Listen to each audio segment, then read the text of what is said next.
நான் சொன்னேன், எந்த காலகட்டத்திலும் இதை மிஸ் பண்ணவே கூடாது ராகவ். இது நீங்கள் அடிக்கடி இது ஒரு லைட்டர் வேணால் போகுது சார், அப்புறம் இது ஒரு ரொமான்டிக்காக போகுது சார், அப்படி கொஞ்சம் லைட்டர் வேணால் போகுது சார் அப்படின்னு சொல்லிக்கிட்டே இருக்கீங்க. ஆனால் உள்ளுக்குள்ளே மிகப்பெரிய டெப்த்தான ஒரு விஷயங்கள் இந்த படத்தில் இருக்குது.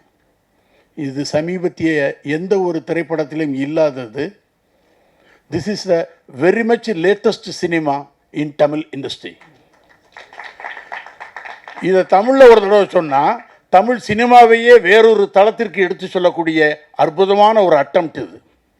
பன் butter jam. So hats off to Raghav.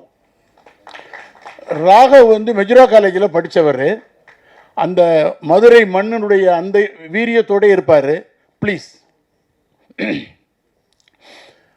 அவர் எனக்கு இந்த சப்ஜெக்டை சொல்லும் பொழுது ஒருத்தன் ஒருத்தியை லவ் பண்ணுறாரு, அந்த ஒருத்தனுக்கு ஒரு நண்பன் அப்படின்லாம் சொல்லிக்கிட்டே வந்தார்.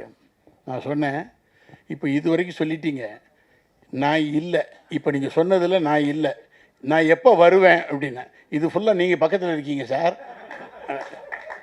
நான் ஏன் பக்கத்தில் இருக்கேன், ஸ்க்ரீனுக்கு வெளியே உட்காந்து அங்கேருந்தே படத்தை பார்த்துட்றேனே அப்படின்னேன். இல்லை சார், நீங்கள் இந்தந்த மாதிரி அப்படின்னு சொல்லிவிட்டு எனக்கு ஒரு விஷயம் சொன்னார்.